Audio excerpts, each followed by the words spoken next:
They say revenge is a dish best served cold, but I served mine at exactly the right temperature to burn down everything they thought they knew about their perfect little world.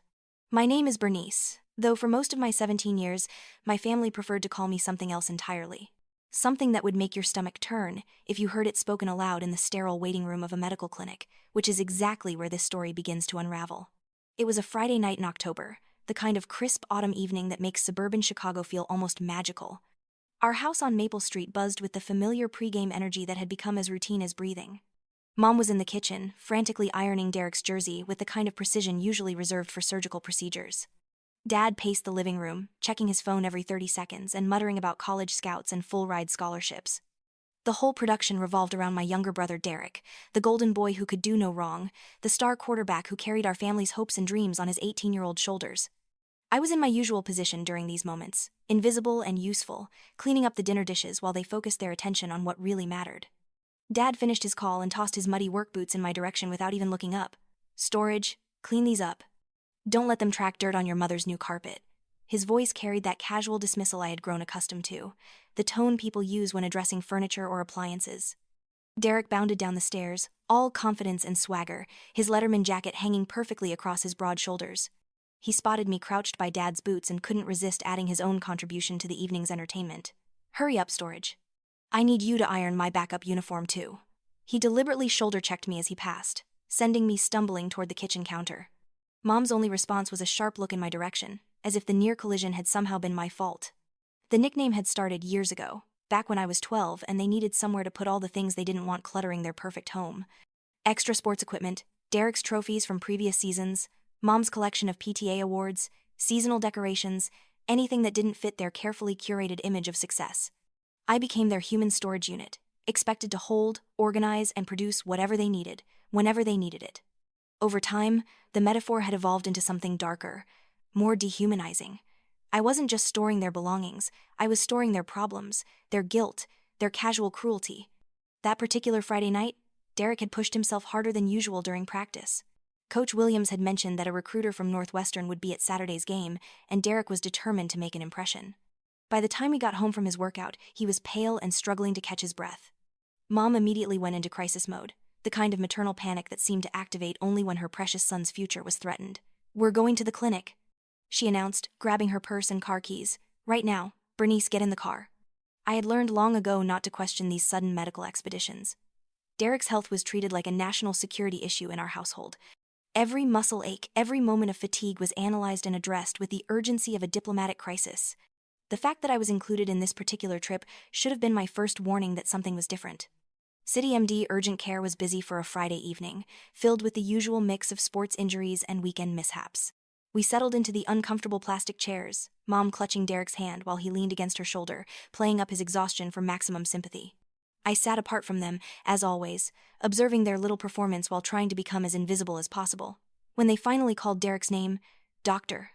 Martinez, a tired-looking woman in her 40s, led us into an examination room that smelled of disinfectant and anxiety. She ran through the standard questions about Derek's symptoms, his training regimen, his eating habits. Everything pointed to simple dehydration and overexertion, but she wanted to run some blood work to check his iron levels and rule out anything more serious. That's when my mother's mask slipped completely. "Doctor," Mom said with a laugh that sounded like broken glass, "could you just use her blood instead?" She gestured toward me with the kind of casual dismissal usually reserved for suggesting a different brand of paper towels. "She's just storage anyway, might as well make herself useful." The words hung in the air like toxic fumes. Dr. Martinez blinked several times, clearly processing what she had just heard. I felt my face burn with humiliation, but it was Dad's reaction that truly devastated me. Instead of being horrified by his wife's suggestion, he actually chuckled. "Honey, you're scaring the doctor," he said, but his tone suggested amusement rather than disapproval, though I have to admit, it's not a bad idea. Two birds, one stone, right? Dr. Martinez found her voice, her professional composure barely concealing her shock. "Ma'am, this is a medical facility.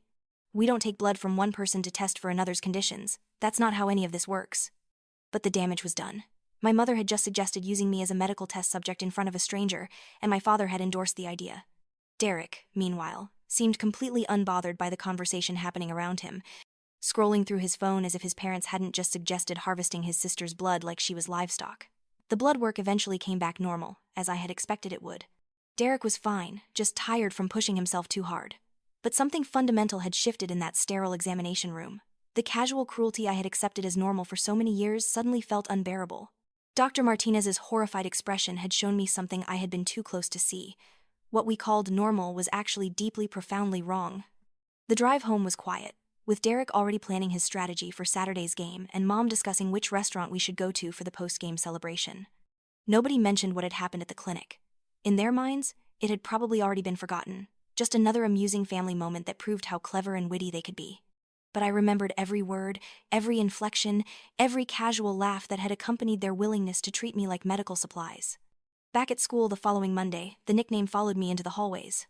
Derek had apparently found the clinic incident hilarious enough to share with his teammates, and soon Storage was echoing through the corridors of Lincoln High School. His friends would call out to me as I passed, "Hey Storage, got any spare parts?" Or, "Storage, file this away for us," before tossing their trash in my direction. The worst part wasn't the public humiliation, it was the way Derek seemed to enjoy it. He would watch me from across the cafeteria as his friends lobbed insults in my direction, a small smile playing at the corners of his mouth. This was his sister they were mocking, his own flesh and blood, and he treated it like entertainment. At home, the psychological warfare intensified. Mom discovered that I had been accepted to a prestigious summer art program at the Art Institute of Chicago, a scholarship opportunity that represented everything I had been working toward. I found the acceptance letter torn into tiny pieces, scattered across my desk like confetti. "Storage doesn't need art classes," Mom explained when I confronted her, her voice matter of fact. "You'll be staying home this summer to help Derek prepare for his senior season. He needs someone to organize his training schedule, manage his equipment, handle his laundry, storage things." That night, I stared at the pieces of my acceptance letter and felt something cold and sharp crystallize in my chest. It wasn't just anger, though anger was certainly part of it. It was clarity. For the first time in my life, I saw my situation with perfect, devastating clarity. I wasn't a daughter to these people. I wasn't even a person. I was a thing they owned, a tool they used, a storage unit with legs and a heartbeat. And that's when I decided to start collecting evidence. Living in a house where you're treated as invisible comes with certain advantages. People say things around furniture that they would never say in front of actual human beings. They leave their computers unlocked, their phones unattended, their private conversations unguarded. Over the next several weeks, I became a ghost in my own home, silently documenting the casual cruelty and ethical flexibility that defined my family's daily life. I started with audio recordings, using a small digital recorder I purchased with money saved from my part-time job at the local library. Hidden in the living room, it captured Dad's phone conversations about his construction business, including detailed discussions about cutting corners on safety inspections and bribing city officials. Mom's conversations with her PTA friends were equally revealing, filled with vicious gossip about other families and strategic planning that bordered on social warfare. Derek's computer proved to be a goldmine of incriminating evidence. His password was laughably simple, his jersey number followed by his birth year, and his browser history revealed a pattern of academic dishonesty that would have shocked his teachers. I found evidence of purchased essays, hacked test answers, and most damning of all, a group chat where he and his teammates discussed their systematic bullying of younger students. There were screenshots of messages where Derek bragged about making freshmen cry, videos of locker room hazing that crossed into assault territory, and worst of all, a detailed plan to frame a teammate for steroid use if the team ever faced a drug investigation. The most devastating piece of evidence came from an unexpected source. During one of our family's backyard barbecues, the kind of suburban gathering where Dad grilled burgers and Mom showed off her latest kitchen renovations, I positioned myself at my bedroom window with my phone's video camera. The conversation below was typical suburban small talk until Derek brought up the clinic incident. "You should have seen the doctor's face," Derek was saying, his voice carrying clearly through the evening air. "Mom straight up asked if they could use Storage's blood for my tests. The woman looked like she was going to call child services." The assembled neighbors and family friends erupted in laughter. Mrs. Peterson from next door nearly choked on her wine. Mr. and Mrs. Chen, whose own daughter was Derek's age, thought it was the funniest thing they had ever heard. "That's brilliant," laughed Uncle Mike, Dad's brother. "Why should the star athlete have to get poked with needles when you've got a perfectly good storage unit right there?" Mom beamed at the attention, clearly pleased with her wit. "I mean, that's what she's for, right? Might as well put her to good use." I recorded 23 minutes of that conversation, watching through my window as these adults, these pillars of our suburban community, laughed at the idea of treating a child like medical equipment. The casual dehumanization was complete, and they were proud of it. But it was the conversation I overheard 3 weeks later that finally pushed me over the edge. Derek had just received his acceptance letter from Northwestern, complete with a full athletic scholarship that would cover everything from tuition to housing to meal plans.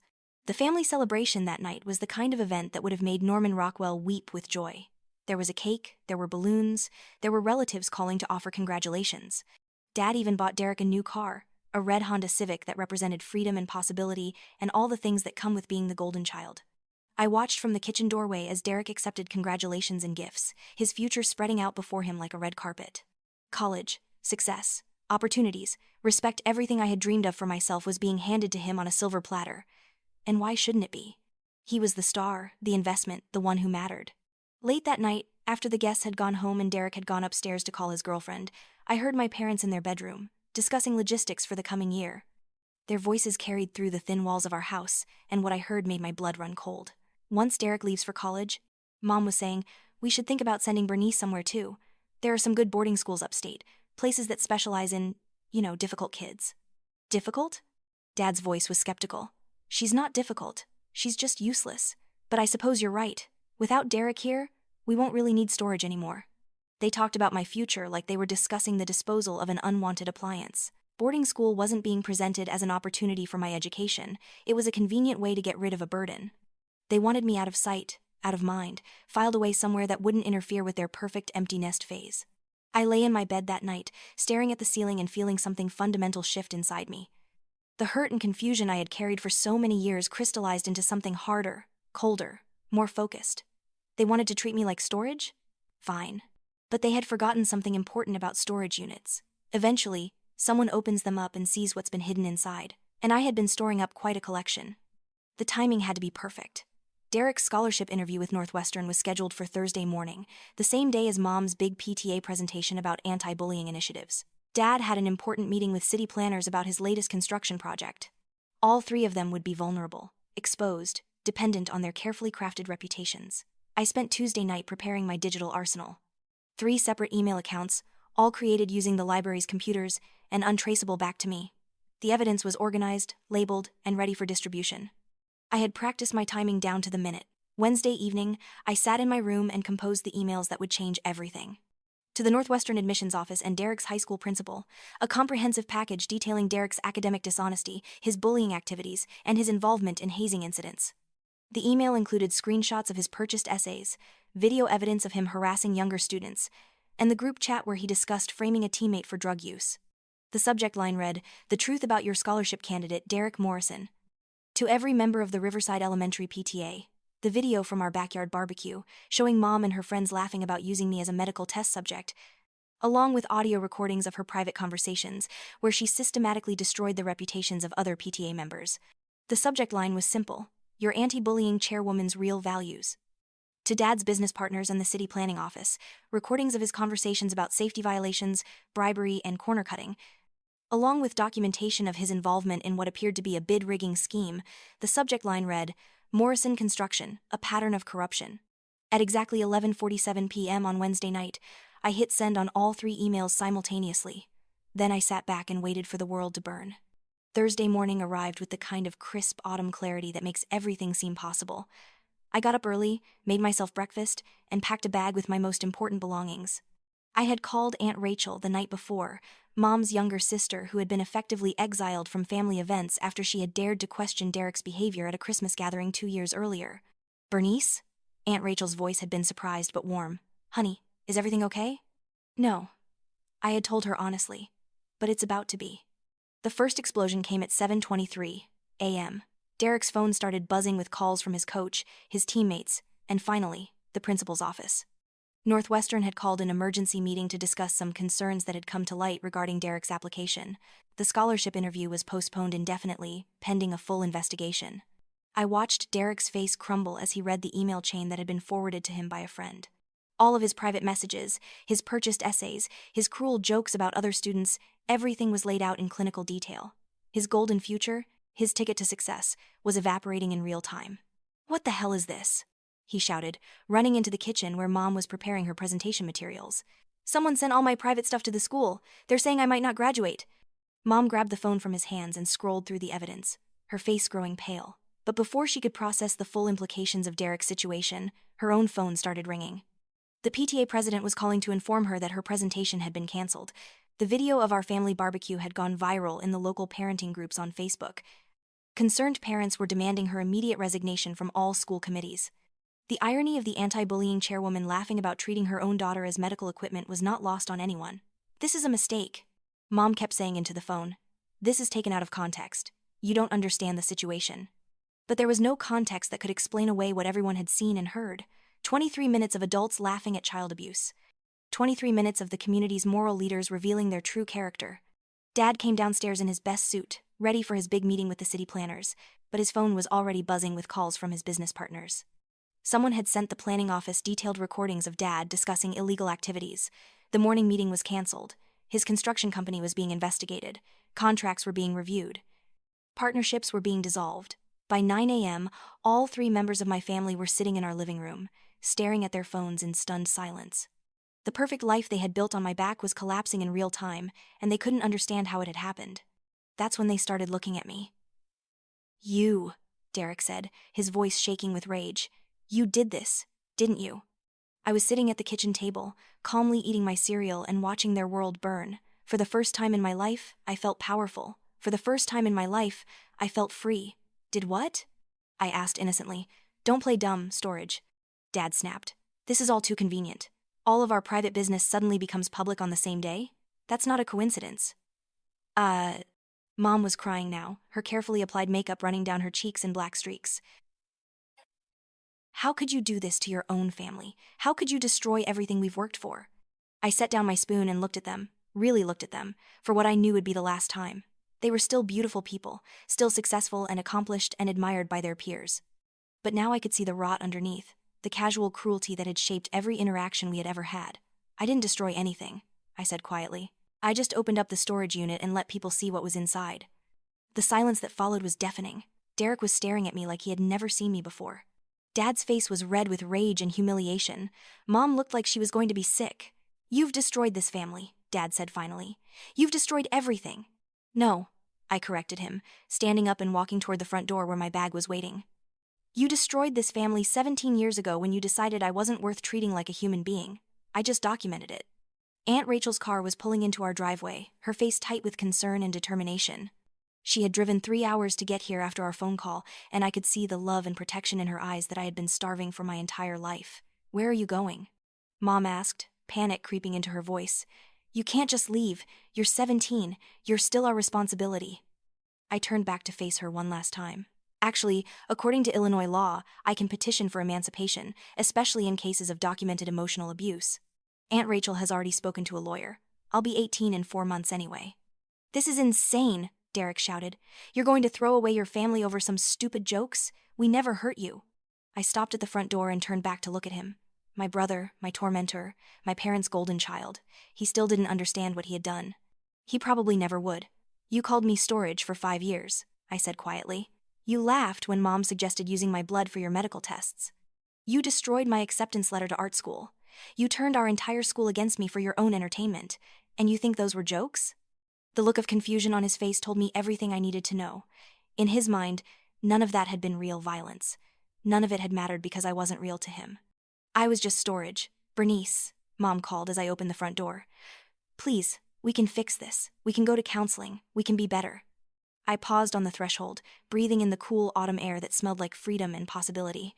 "You had 17 years to be better," I said without turning around. "You chose to be this instead." Aunt Rachel was waiting for me in her car, her eyes bright with unshed tears and fierce maternal love. As we drove away from Maple Street, I looked back once at the house where I had grown up. It looked smaller somehow, less imposing, like a movie set that had lost its power once you could see the scaffolding behind it. My phone buzzed with a text message from Sarah Chen, a girl from my art class whose parents had been at that barbecue. "Bernice, are you okay? Everyone at school is talking about what happened. Just wanted you to know that some of us always thought your family was messed up.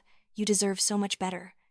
For the first time in my life, I smiled a real smile. Not the careful, pleasing expression I had worn like armor for so many years, but something genuine and bright and full of possibility. 6 months later, I was living with Aunt Rachel in Madison, finishing my senior year at a school where nobody knew me as Storage. I had been accepted to 3 different art programs, including the one at the Art Institute that Mom had tried to steal from me. My paintings were getting better, bolder, more honest. I was learning to take up space in the world, to speak with my own voice, to believe that I deserved good things. Derek never went to Northwestern. The investigation revealed that his entire academic career had been built on fraud, and he ended up graduating by the skin of his teeth from Lincoln High. Last I heard, he was working at a sporting goods store and still living at home. Mom resigned from all her volunteer positions and spent most of her time hiding from the neighbors who had once admired her. The PTA incident had become legendary in our suburb, a cautionary tale about the difference between public virtue and private character. Dad's construction company went bankrupt after the corruption investigation revealed a pattern of safety violations that dated back years. He was facing multiple lawsuits and possible criminal charges. I felt bad about none of it. They had spent 17 years teaching me that I didn't matter, that my feelings weren't real, that my dreams weren't worth protecting. They had treated me like an object, a tool, a storage unit for their convenience and their cruelty. But storage units have a purpose that goes beyond just holding things. They preserve evidence. They protect valuables. And sometimes, when the time is right, they reveal secrets that change everything. I had been an excellent storage unit. I had kept everything safe, everything organized, everything ready for the day when it would finally matter. And when that day came, I opened the doors and let the light in.